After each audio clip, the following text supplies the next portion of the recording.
Okay, இன்னைக்கு நம்ம பார்க்க போற தலைப்பு பார்த்தோம்னா தேம்பாவணி. அதாவது பகுதி ஆ, அதுல தேம்பாவணி அதை தான் பார்க்க போறோம். சரி போலாம். ஸோ ஆசிரியர் குறிப்பு பார்த்தோம்னா அது எழுதுனது யாரு? வீரமாமுனிவர். அவரோட இயற்பெயர் Constantine Joseph Beschi. Constantine Joseph Beschi. பெற்றோர் பார்த்தோம்னா கொண்டல் போபிஸ்கி எலிசபெத். ஓகேங்களா? ஓகே, பிறந்த ஊர் இத்தாலி நாட்டான காஸ்திக்லியோன் அப்படின்ற இடத்துல பிறக்கிறாரு. என்னென்ன மொழி அவருக்கு தெரியும்? இத்தாலியம், லத்தீன், கிரேக்கம், எபிரேயம், தமிழ், தெலுங்கு, சமஸ்கிருதம் எல்லாமே அவருக்கு தெரியும். ஓகே, இவருக்கு தமிழ் கற்பித்தவர் யாருன்னு பார்த்தோம்னா மதுரை சுப்ரதீவ கவிராயர். ரொம்ப முக்கியமான ஒரு விஷயம். ஸோ மதுரை சுப்ரதீவ கவிராயத்தை இவருக்கு தமிழ் கற்பித்தார். இவரோட சிறப்பு என்னன்னா 30ஆம் வயதிலே தமிழகம் வந்து தமிழ் பயின்று காப்பியம் படைத்தமை தான் இவரோட சிறப்பு. ஸோ 30 வயசுல வராரு, தமிழகம் வந்து தமிழ் பயின்று காப்பியம் படைக்கிறாரு. ஸோ இவர் வேற என்னெல்லாம் எழுதியிருக்காருன்னு பார்த்தோம்னா ஞானோபதேசம், பரமார்த்த குரு கதை, சதுரகராதி, திருக்காவலூர் கலம்பகம், தொன்னூல் விளக்கம். ஸோ இவரோட காலம் பார்த்தோம்னா 1680 1747. ஓகேங்களா? எழுதின நூல் பார்த்தோம்னா ஞானோபதேசம், பரமார்த்த குரு கதை, சதுரகராதி, திருக்காவலூர் கலம்பகம், தொன்னூல் விளக்கம். திருக்காவலூர் கலம்பகம், தொன்னூல் விளக்கம். காலம் 1680 1747. ஓகே, நூல் குறிப்பு பார்க்கலாம். ஓகே, தேம்பாவணி. தேம்பாவணி எப்படி பிடிக்கலாம்? ஓகே, தேம்பா குட்டல் அணி அப்படின்னா என்ன அர்த்தம்னா வாடாத மாலை அப்படின்னு சொல்லிட்டு அர்த்தம். இதே வந்து தேம்பாவணி அப்படின்றத பார்த்தோம்னா தேன் போன்ற இனிய பாடல்களான மாலை அப்படின்னு சொல்லிட்டு அர்த்தம். எப்படி பிரிக்கலாம்? தேம்பா கூட்டல் அணினா வாடாத மாலை. இது தேன் கூட்டல் பா கூட்டல் அணி அப்படின்னு பிரிச்சோம்னா தேன் போன்ற இனிய பாடல்களான மாலை அப்படின்னு சொல்லிட்டு அர்த்தம் அப்படின்றாங்க. ஓகே, இன்னொரு கிறிஸ்துவ சமயத்தரின் கலைக்களஞ்சியம் ரொம்ப முக்கியமான ஒரு பாயிண்ட். ஓகேங்களா? அடுத்து இதுல 3 காண்டம், 36 படலம், 3615 பாடல்கள் இருக்கு. சரி, எப்படி வச்சுக்கலாம்?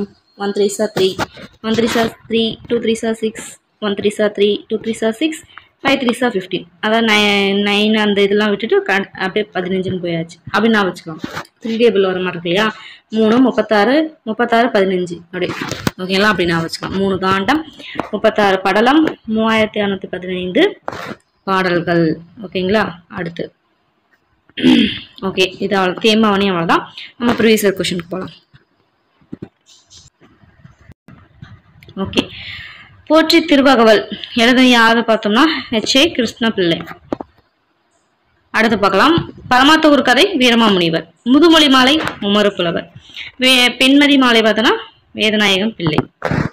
ஓகேங்களா? அடுத்து தொன்னூல் விளக்கம் என்று இலக்கண நூலை இயற்றியவர் யார்? வீரமாமுனிவர். நமக்கு நல்லாவே தெரியும். அடுத்து தமிழ் கவிஞர்களின் இளவரசன் என்று வீரமாமுனிவர் பாராட்டிய புலவர் யார்?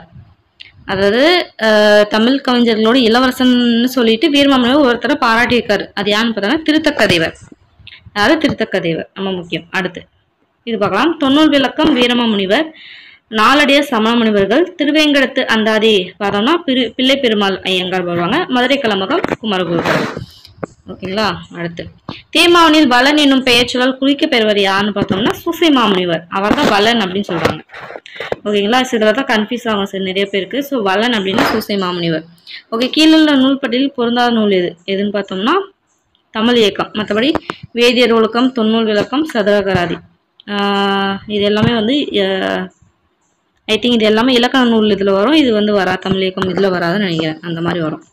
ஓகே, அடுத்து போறதுக்கு பார்க்கலாம். நான்மணி மாலை. நான்மணி மாலை பார்த்தோம்னா சிற்றிலக்கியம். மலரும் மாலையும் பார்த்தோம்னா கவிதை. நான்மணி கடிகை பார்த்தோம்னா நீதி நூல் விளம்பினாகனார் எழுதினர். தேம்பாவணி பார்த்தோம்னா காப்பியம். அடுத்து விடை தேர்க. வீரமாமுனிவர் இயற்றியுள்ள 5 இலக்கணங்களை கூறும் இலக்கண நூல் எதுன்னு பார்த்தோம்னா இலக்கண நூல் அவருக்குனாவே தொன்னூல் இலக்கணம் தான். அடுத்து பொருந்தா இணையை கண்டறிக. வீரமாமுனிவர் பரமார்த்த குரு கதை கரெக்டு. தேவநேய பாவனா தமிழர் திருமணம். திருவிக்கா சைவ திருவு. ஸோ பெருஞ்சித்தனார் வந்து தமிழ் சொல்லி கொடுத்துருக்காங்க. இதுதான் வந்து பொருந்தாத இணை அப்படின்னு சொல்றாங்க. ஓகே, தேம்பாவணி நூல் உள்ள படலங்கள் எண்ணிக்கை எத்தனை பார்த்தோம்னா பார்த்தாலே 3 காண்டம், 36 படலம், 3615 பாடல்கள்னு பார்த்தோம். ஓகே, வீரமாமுனிவர் தமிழ் முனிவர்கள் ஒருவராக விளங்குகிறார் அப்படின்னு சொன்னது யாருன்னு பார்த்தோம்னா ராபி சேதுப்பிள்ளை. பிரின்ஸ் அவர் வந்து பிரின்ஸ் அதாவது தமிழ் கலைஞர்களோட பிரின்ஸ் அப்படின்னு சொன்னது யாருன்னு பார்த்தோம்னா பார்த்தோம்ங்களா திருத்தக்கதேவர் அப்படின்னு அவர் பாராட்டினது யாருன்னு பார்த்தோம்னா திருத்தக்கதேவரை பாராட்டியிருக்கார். இவர் வந்து வீரமாமுனிவர் வந்து பார்த்தோம்னா தமிழ் தமிழ் புலவர்களுக்குள்ள ஒருத்தங்க அப்படின்னு சொல்லிட்டு யார் பாராட்டினாங்க அப்படின்னு பார்த்தோம்னா ராபி சேதுப்பிள்ளை. தமிழ் முனிவர்கள் ஒருவர் அப்படின்னு சொன்னது ராபி சேதுப்பிள்ளை. சொல்லின் செல்வர். அடுத்து தமிழ் எழுத்துக்களின் ஒரு நல்ல சீர்திருத்தங்களை கொண்டு வந்தவர் யாருன்னு பார்த்தோம்னா வீரமாமுனிவர். ஓகேங்களா. ஸோ தமிழ் எழுத்துக்களில் ஒரு நல்ல சீர்திருத்தத்தை கொண்டு வந்தவர் வந்து வீரமாமுனிவர். ஸோ ஊவேசாவும் இருக்கு. ஸோ கண்டிப்பாக பார்த்தோன்னே ஊவேசா அப்படின்னு தான் தோணும். பட் வந்து வீரமாமுனிவர் தமிழ் எழுத்துக்களில் ஒரு நல்ல சீர்திருத்தத்தை கொண்டு வந்தது. ஸோ அடுத்து வளன் அப்படின்ற சொல்லால் குறிக்கப்படுவர் சூசையப்பர். நம்ம மேலே பார்த்தோம் இல்லையா, வளன் அப்படின்னா யாருன்னு பார்த்தோம் இல்லையா, சூசை.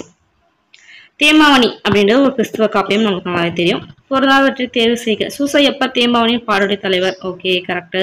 திருமந்திர சைவ திருமுறையில் 10வது திருமுறை. ஓகே. சங்கரதாஸ் சுவாமிகள் தமிழ் நாடக தலைமை ஆசிரியர் அப்படின்றாங்க. ஓகே, அதுவும் கரெக்டு. இவதியாரு மதங்க சூளாமணி ஏற்று வந்து மதமலை அடிகள் அப்படின்றாங்க. ஸோ மதமலை அடிகள் வந்து வராது. ஓகே, மதங்க சூளாமணி அப்போ ஏற்றியவர் யாருன்னு சொல்லிட்டு கீழே கமெண்ட் பண்ணுங்க. ஏன்னு பார்த்தோம்னா நான் எப்படி யோசிச்சேன்னா, மலைமலை அடிகள் வந்து நம்ம படிச்சிருக்கோம் இல்லையா, ஸோ அவர் வந்து இது எழுதலை அப்படின்றது தெரியும். பட் இது எழுதுறது யார் அப்படின்னு சொல்லிட்டு கீழே கமெண்ட் பண்ணுங்க.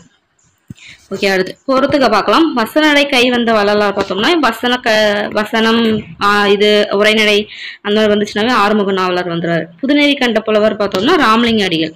தைரியநாதர் யாரு, வீரமாமுனிவர். அதான் வீரம் அப்படின்னு வந்துச்சா. காந்தி கவிஞர், நாமக்கல் கவிஞர். ஓகேங்களா. அடுத்து கிறிஸ்தவ சமயத்தின் கலைக்களஞ்சியம் தேம்பாவணி. வீரமாமுனிவர் பிறந்த நாடு பார்த்தோம்னா இத்தாலியில் இருக்க காஸ்திகிலியம். வளன்னா யாரு, சூசைமினி நம்ம பார்த்தோம். அதே மாதிரி கிறிஸ்துவ சமயத்தின் கலைக்களஞ்சியம் தேம்பாவணி. இயேசு பெருமானின் வளர்ப்பு தந்தை யாருன்னு பார்த்தோம்னா அவர் தான் சூசை.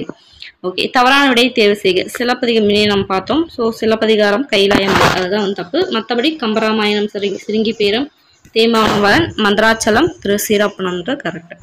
அடுத்து வந்து ஒரு பொருத்துக்க பார்க்கலாம். உமரப்புலவர் எழுதுறது முதுமொழி மாலை. கம்பர் சிலை எழுபது. திருத்தக்கதேவர் நரிவிருத்தம். வீரமாமுனிவர் தொன்னூல் விளக்கம். ஓகே, பின்வருவற்றில் வீரமாமுனிவர் எழுதாத நூல் இது அப்படின்னு சொல்லி கேட்குறாங்க. ஸோ திருக்காவலூர் கலம்பகம், அடைக்கல மாலை, அழுங்கலந்தாதி எழுதுனது. இதெல்லாம் எழுதுனது யாரு, வீரமாமுனிவர். ஸோ எழுத சத்தியவேத கீர்த்தனை தான் அவர் எழுதாது. அடைக்கல மாலை, அழுங்கலந்தாதி. ஓகேங்களா. ஓகே, அடுத்து பார்க்கலாம். ஓகே, இது நம்ம முன்னே பார்த்துட்டோம். ஸோ மகாபாரதம் எழுதுறது வந்து வால்மீகின்னு போட்டிருக்காங்க. ஸோ அதுதான் தப்பு. அது தப்பு. ஏன்னு பார்த்தோம்னா வால்மீகி வந்து இதுதான் எழுதியிருப்பாரு, ராமாயணத்தை. Okay, Umarappulavar Seerapuranam correct. Veeramamunivar Thembavani correct. So Manimekalai Seethalai Sathanar. So answer பார்த்தோம்னா 2, 3 மட்டும் தான் சரி. ஓகே, இஸ்மத் சன்னியாசி அப்படின்ற பட்சம் யாரால் யாருக்கு வழங்கப்பட்டது பார்த்தோம்னா வீரமாமுனிவருக்கு சந்தார் சாஹிப் வந்து சொல்லியிருப்பாரு. சந்தார் சாஹிப் வந்து என்ன சொல்லியிருப்பாரு, இஸ்மத் சன்னியாசி அப்படின்னு சொல்லிட்டு வீரமாமுனிவருக்கு பட்டம் கொடுத்துருப்பாரு. அப்படின்னா தூயத்துறவி அப்படின்னு அர்த்தம் இஸ்மத் சன்னியாசி அப்படின்றதுக்கு. ஓகே, வீரமாமுனிவர் தமிழ் முனிவர்கள் ஒருவராக விளங்குகிறார் சொன்னது யாருன்னா ராபி சேதுப்பிள்ளை. தேம்பாவணியின் பாட்டுரை தலைவர் சூசை மாமுனிவர். ஓகே, இஸ்மத் சன்னியாசி அப்படின்ற பாரசீக சொல்லுக்கு பொருள் என்னன்னு பார்த்தோம்னா தூய துறவி அப்படின்னு சொல்லி அர்த்தம். ஓகேங்களா. ஸோ இதில் பார்த்தோம்னா பாரசீகம் அப்படின்றதும் வந்து ஒரு கீவேர்ட் தான். ஓகேங்களா. அது என்ன சொல்லுன்னு பார்த்தணும். பாரசீக சொல். தேம்பாவணி காப்பியத்தின் ஆசிரியர்னு பார்த்தோம்னா வீரமாமுனிவர். ஜோசப் அதோட பெயரின் தமிழாக்கம் தான் என்னது, வளன். வளன் தான் யாரு, சூசை. ஓகேங்களா. ஸோ இது வந்து சூசையும் கொடுத்துருக்காங்க. பட் வந்து ஜோசப் தமிழ் பேருன்னு பார்க்கும் பார்த்தோன்னா வளன் தான். ஓகேங்களா. கிறிஸ்துவ சமயத்தின் கலைக்களஞ்சியம் தேம்பாவணி. தேம்பாவணியில் எத்தனை காண்டம் இருக்கு, 3 காண்டம். கால்முக தசனி கூச கடுந்தவ அரக்கன் வென்ற சீர்முகத்திலவல் பின்னர் திருந்தமன் நாம வேளார் அப்படின்னு சொல்லிட்டு இது எங்க இருக்குன்னு பார்த்தோம்னா தேம்பாவணியில் வரும். ஸோ அதை எழுதுனது வந்து வீரமாமுனிவர். ஓகேங்களா. ஸோ கால்முக தசனி கூச கடுத்தவ அரக்கன் வென்ற சீர்முகத்திலவல் பின்னர் திருந்ததன் நாம வேளார் அப்படின்னு சொல்லிட்டு வருது. ஸோ எழுதுனது வீரமாமுனிவர். ஓகேங்களா. ஓகே, அவ்வளோதான். தேம்பாவணியை வந்து நம்ம இன்னைக்கு முடிச்சிருக்கோம். ஸோ அடுத்து வந்து நெக்ஸ்ட்டில் மீட் பண்ணுறேன்.